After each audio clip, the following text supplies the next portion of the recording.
Praise lord. యేసుక్రీస్తు వారి పరిశుద్ధ నామమును బట్టి అందరికీ వందనాలండి. నూతన సంవత్సర శుభాకాంక్షలతో అనుదినము మనం వాక్యమును ధ్యానించాలని చెప్పేసి ఆ వాక్యానికి దూరముగా ఉంటే కనుక మనము జీవితంలో ఎందుకు పని చేయని వారముగా మిగిలిపోతామండి. దయచేసి ఎవరైనా సరే ఇంకను వాక్యం ఎవరైనా చదవకుండా వాక్యానికి దూరంగా ఉన్నట్లయితే కనుక దయచేసి వాక్యాన్ని చదవమని ప్రభు పేరట మిమ్మల్ని వేడుకొనిచున్నాను. ఆశీర్వాదం దీవెనంతయు కూడానండి ఇహలోకమందు పరలోకమందు కూడా మనకంతా ఆయన మాటలోనే పెట్టి ఉన్నారు. ఇవాళ 1వ తారీఖు కాబట్టి ఆదికాండం నుంచి స్టార్ట్ చేసేవారు ఆదికాండం నుంచి, లేదు అని అంటే కొత్త నిబంధన గ్రంథం నుంచి స్టార్ట్ చేయాలి అని అనుకున్నవారు ఆ విషయాలు చదువుకోవచ్చు. నేనైతే ఆదికాండం నుంచి స్టార్ట్ చేస్తానండి. రోజు మనం డైలీ ఒక 3 అధ్యాయాలు చదివినట్లయితే కనుక దేవుడు మనకి ఎంతో జ్ఞానం ఇస్తాడు, మనల్ని నడిపిస్తాడు. ఆయన మాటల ద్వారా నువ్వు ఎక్కడ ఏ స్టెప్ తీసుకోవాలి, ఏం మాట్లాడాలి, ఎక్కడ మౌనంగా ఉండాలి, సమస్తము కూడా ఆయన మాట ద్వారా మనము నడిపింపబడతామండి. ఆదికాండము 1వ అధ్యాయము ఇప్పుడు మనం చదువుకుందాము. ఆదియందు దేవుడు భూమి ఆకాశములను సృజించెను. భూమి నిరాకారముగాను శూన్యముగాను ఉండెను. చీకటి అగాధి జలములపైన కమ్మియుండెను. దేవుని ఆత్మ జలములపైన అల్లాడుచుండెను.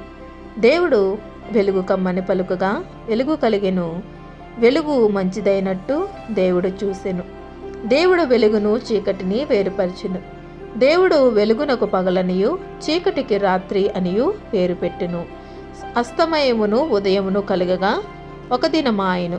మరియు దేవుడు జలముల మధ్యన ఒక విశాలము కలిగి ఆ జలములను ఈ జలములను వేరుపరచునగాకని పలికెను. దేవుడు ఆ విశాలము చేసి విశాలము క్రింది జలములను విశాలము మీది జలములను వేరుపరపగా ఆ ప్రకారం ఆయను. దేవుడు ఆ విశాలమునకు ఆకాశమని పేరు పెట్టెను. అస్తమయమును ఉదయమును కలగగా 2వ దినమాయెను.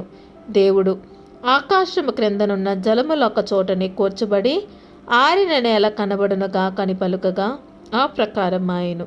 దేవుడు ఆరిన నేలకు భూమి అని పేరు పెట్టెను. జలరాశికి ఆయన సముద్రములని పేరు పెట్టెను. అది మంచిదని దేవుడు చూచెను. దేవుడు గడ్డి విత్తనములిచ్చు చెట్లను భూమి మీద తమ తమ జాతి ప్రకారము తమలో విత్తనముల గల ఫలమిచ్చు ఫలవృక్షములను భూమి మొలిపించునుగా కని పలుకగా ఆ ప్రకారం ఆయను. భూమి గడ్డిని తమ తమ జాతి ప్రకారము విత్తనములిచ్చు చెట్లను తమ తమ జాతి ప్రకారము తమలో విత్తనముల గల ఫలవృక్షములను మొలిపింపగా అది మంచిదని దేవుడు చూచెను. అస్తమయమును ఉదయమును కలగగా 3వ దినమాయెను.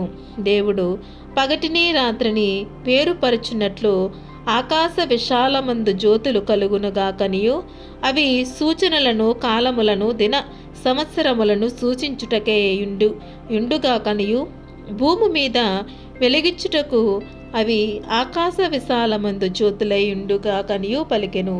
ఆ ప్రకారమాయెను. దేవుడు ఆ 2 గొప్ప జ్యోతులను అనగా పగటిని ఏలుటకు పెద్ద జ్యోతిని రాత్రిని ఏలుటకు చిన్న జ్యోతిని నక్షత్రములను చేసెను.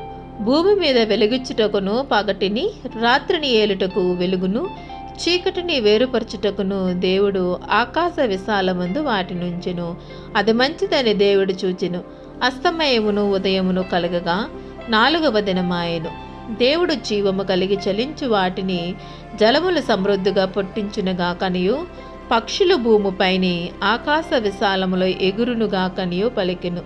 దేవుడు జలములలో వాటి వాటి జాతి ప్రకారము జలములు సమృద్ధిగా పుట్టించిన మహామత్స్యములను జీవము కలిగి చలించు వాటినన్నిటినీ దాని జాతి ప్రకారము రెక్కల గల ప్రతి పక్షిని సృజించెను. అది మంచిదని దేవుడు చూచెను. దేవుడు మీరు ఫలించి అభివృద్ధి పొంది సముద్ర జలములలో నిండి ఇండుడనియు పక్షులు భూమి మీద విస్తరించునుగా కనియు వాటిని ఆశీర్వదించును. అస్తమయమును ఉదయమును కలగగా 5వ దినమాయెను.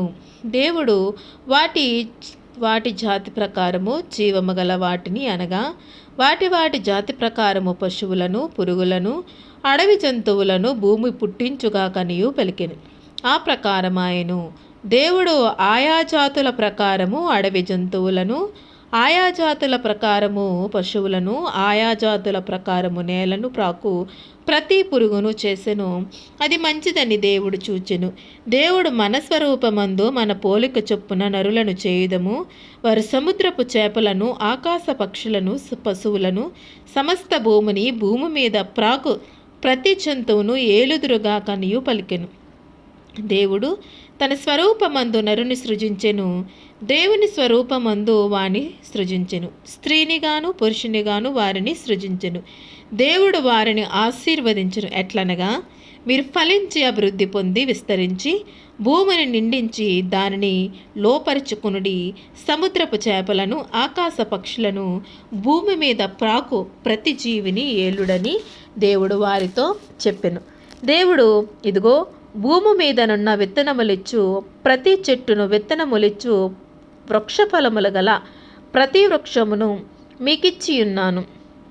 అవి మీకు ఆహారమగును. భూమి మీద నుండు జంతువులన్నిటికిని, ఆకాశ పక్షులన్నిటికిని, భూమి మీద ప్రాకు సమస్త జీవులకును పచ్చని చెట్లన్నయు ఆహారమగునని పలికెను. ఆ ప్రకారమాయెను. దేవుడు తాను చేసినది యావత్తును చూచినప్పుడు అది చాలా మంచిదిగా నుండెను. అస్తమయమును ఉదయమును కలగగా ఆరవ దినమాయెను. ఆకాశమును భూమియు వాటిలోనున్న సమస్త సమూహమును సంపూర్తి చేయబడును. దేవుడు తాను చేసిన తన పని 7వ దినములోగా సంపూర్తి చేసి, తాను చేసిన తన పని అంతటి నుండి 7వ దినమున విశ్రమించును. కాబట్టి దేవుడు ఆ 7వ దినమును ఆశీర్వదించి పరిశుద్ధపరిచెను. ఏలయనగా దానిలో దేవుడు తాను చేసినట్టు సృజించినట్టు తన పని అంతటి నుండి విశ్రమించును.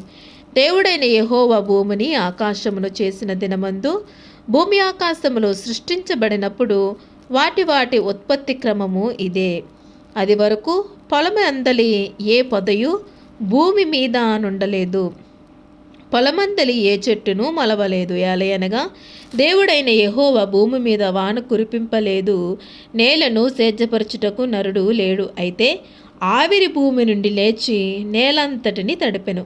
దేవుడైన యెహోవా నేలమంటితో నరుని నిర్మించి వాని నాసికా రంధ్రములలో జీవవాయువును ఊదగా నరుడు జీవాత్మ ఆయను. దేవుడైన యెహోవా తూర్పున ఏదెనులో ఒక తోట వేసి తాను నిర్మించిన నరుని దానిలో ఉంచెను.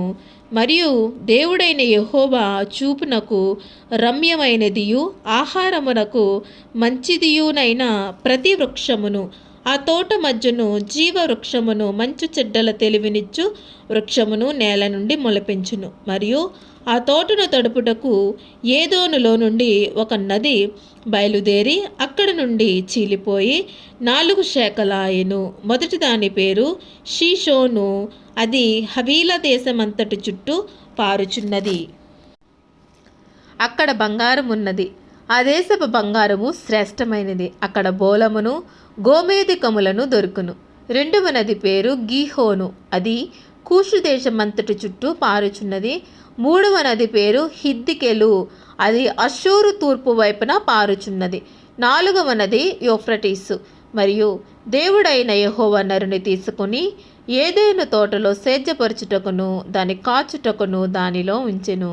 మరియు దేవుడైన యెహోవా, ఈ తోటలోనున్న ప్రతి వృక్షఫలములను నీవు నిరభ్యంతరముగా తినవచ్చును. అయితే మంచు చెడల తెలివినిచ్చు వృక్షఫలములను తినకూడదు. నీవు వాటిని తినుదినమున నిశ్చయముగా చచ్చితవని నరునికి ఆజ్ఞాపించును. మరియు దేవుడైన యెహోవా, నరుడు ఒంటరిగా నుండుట మంచిది కాదు, వానికి సాటి అయిన సహాయమును వాని కొరకు చేదుననుకొనెను. దేవుడైన యెహోవా ప్రతి భూజంతువును, ప్రతి ఆకాశ పక్షిని నేల నుండి నిర్మించి ఆదాము వాటికి ఏ పేరు పెట్టునో చూచుటకు అతని యొద్దకు వాటిని రప్పించెను. జీవమగల ప్రతిదానికి ఆదాము ఏ పేరు పెట్టునో ఆ పేరు దానికి కలిగెను. అప్పుడు ఆదాము సమస్త పశువులకును ఆకాశ పక్షులకును సమస్త భూజంతువులకును పేరులు పెట్టును. అయినను ఆదామునకు సాటి అయిన సహాయము అతనికి లేకపోయెను. అప్పుడు దేవుడైన యెహోవా ఆదామునకు గాఢ నిద్ర కలుగజేసి అతడు నిద్రించినప్పుడు అతని ప్రక్కటెముకలలో ఒక దానిని తీసి ఆ చోటును మాంసముతో పూడ్చివేసెను. తరువాత దేవుడైన యెహోవా తాను ఆదాము నుండి తీసిన ప్రక్కటెముకను స్త్రీనిగా నిర్మించి ఆమెను ఆదాము నొద్దకు తీసుకొని వచ్చెను. అప్పుడు ఆదాము ఇట్లనెను, నా ఎముకలలో ఒక ఎముక, నా మాంసములో మాంసము, ఇది నరులలో నుండి తీయబడును గనుక నారి అనబడును. కాబట్టి పురుషుడు తన తండ్రిని తన తల్లిని విడిచి తన భార్యను హత్తుకొనును, వారు ఏక శరీరమైందరు.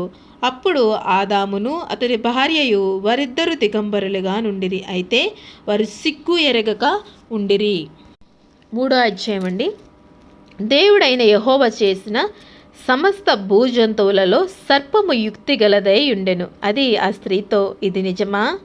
ఈ తోట చెట్లలో దేని ఫలమునైనను మీరు తినకూడదని దేవుడు చెప్పెనా అని అడిగెను. అందుకు ఆ స్త్రీ, ఈ తోట చెట్ల ఫలములను మేము తినవచ్చును, అయితే తోట మధ్యనున్న చెట్టు ఫలములను గూర్చి దేవుడు మీరు చావకుండునట్లు వాటిని తినకూడదనియు వాటిని ముట్టకూడదనియు చెప్పినని సర్పముతో అనెను. అందుకు సర్పము, మీరు చావనే చావరు, ఏలయనగా మీరు వాటిని తినుదినమున మీ కన్నులు తెరవబడిననియు మీరు మంచి చెడ్డలను ఎరిగిన వారై దేవతల వలె ఉందిరనియు దేవునికి తెలియనని స్త్రీతో చెప్పగా, స్త్రీ ఆ వృక్షము ఆహారమునకు మంచిదియు కన్నులకు అందమైనదియు వివేకమిచ్చు రమ్యమైనదియునై ఉండుట చూచినప్పుడు ఆమె దాని ఫలములలో కొన్ని తీసుకుని తిని తనతో పాటు తన భర్తకు ఇచ్చెను.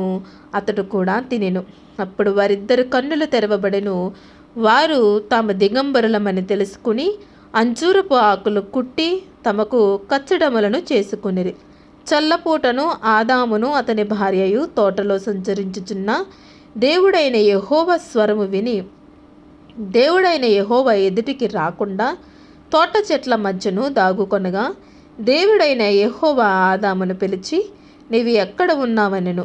అందుకతడు, నేను తోటలో నీ స్వరము వినినప్పుడు దిగంబరినిగా నుంటిని గనుక భయపడి దాగుకొంటినెను. అందుకు ఆయన, నీవు దిగంబరివని నీకు తెలిపిన వాడెవడు? నీవు తినకూడదని నేను నీకాజ్ఞాపించిన ఫలవృక్షములు తింటివా అని అడిగెను. అందుకు ఆదాము, నాతో నుండుటకు నీవు నాకిచ్చిన ఈ స్త్రీయే ఆ ఫలవృక్షములు కొన్ని నాకియ్యగా నేను తింటిననెను. అప్పుడు దేవుడైన యెహోవా స్త్రీతో, నీవు చేసినది ఏమిటని అడగగా, స్త్రీ, సర్పము నన్ను మోసపుచ్చినందున తింటిననెను. అందుకు దేవుడైన యెహోవా సర్పముతో, నీవు దీని చేసినందున పశువులన్నిటిలోనూ భూజంతువులన్నిటిలోనూ నువ్వు శపించబడిన దానివై నీ కడుపుతో ప్రాకుచు నువ్వు బ్రతుకు దినములన్నయు మన్ను తిందువు. మరియు నీకును స్త్రీకిని స్త్రీ సంతానమునకును ఆమె సంతానమునకు వైరము కలుగజేసేదను. అది నిన్ను తల మీద కొట్టును, నీవు దానిని మడిమె మీద కొట్టుదువని చెప్పెను. ఆయన స్త్రీతో, నీ ప్రయాసమును నీ గర్భవేదనను నిన్ను మిక్కిలి హెచ్చించెదను, వేదనతో పిల్లలను కందువు, నీ భర్త ఎడల నీకు వాంఛ కలుగును, అతడు నిన్ను ఏలునని చెప్పెను. ఆయన ఆదాముతో, నీవు నీ భార్య మాట విని తినవద్దని నేను నీకు ఆజ్ఞాపించిన వృక్ష ఫలములు తింటివి గనుక నీ నిమిత్తము నేలము శపించబడి ఉన్నది. ప్రయాసముతోని నీవు బ్రతుకు దినములన్నీయు దాని పంట తిందువు. అది ముండ్ల తొప్పులను గచ్చపొదలను నీకు మొలిపించును. పొలములోని పంట తిందువు. నీవు నేలను తిరిగి చేరు వరకు నీ ముఖపు చెమట కార్చి ఆహారము తిందువు. ఏలయనగా నేల నుండి నీవు తీయబడితివి, నీవు మన్నే గనుక తిరిగి మన్నైపోదువని చెప్పెను. ఆదాము తన భార్యకు అవ్వ అని పేరు పెట్టెను. ఏలయనగా ఆమె జీవమగల ప్రతివానికిని తల్లి. దేవుడైన యెహోవా ఆదామునకు అతని భార్యకును చర్మపు చొక్కాయలను చేయించి వారికి తొడిగించెను. అప్పుడు దేవుడైన యెహోవా, ఇదిగో, మంచు చెడ్డలను ఎరుగునట్లు ఆదాము మనలో ఒకని వంటి వాడాయెను. కాబట్టి అతడు ఒకవేళ తన చెయ్యి చాచి జీవ వృక్షఫలమును కూడా తీసుకొని తిని నిరంతరము జీవించునేమో అని దేవుడైన యెహోవా అతడు ఏ నేల నుండి తీయబడెనో దాన్ని సేద్యపరచుటకు ఏదేను తోటలో నుండి అతని పంపివేసెను. అప్పుడు ఆయన ఆదామును వెళ్ళగొట్టి ఏదోని తోటలో తూర్పు దిక్కున కెరూబులను జీవవృక్షమునకు పోవు మార్గమును కాచుటకు ఇటు అటు తిరుగుచున్న ఖడ్గజ్వాలలను నిలువబెట్టెను. ఆమెన్. యేసుక్రీస్తు నామంలో ఈ వాక్యము వినుచున్న ప్రతి ఒక్కరి జీవితంలో ఈ వాక్యము ఫలించి వారందరూ అభివృద్ధి పొందునుగాక. ఆమెన్. 3 అధ్యాయాలండి. 3 అధ్యాయాలు చదవడానికి ఎగ్జాక్ట్గా నా మాటలన్నీ కట్ చేస్తే కనుక 15 మినిట్స్ కూడా పట్టలేదండి. ఒక్క 15 నిమిషాలు దేవుడికి మనం ఇవ్వడానికి ఎంతో ఆలోచిస్తాం. ఇప్పుడు 3 అధ్యాయాలు చదవాలా అన్నట్టు.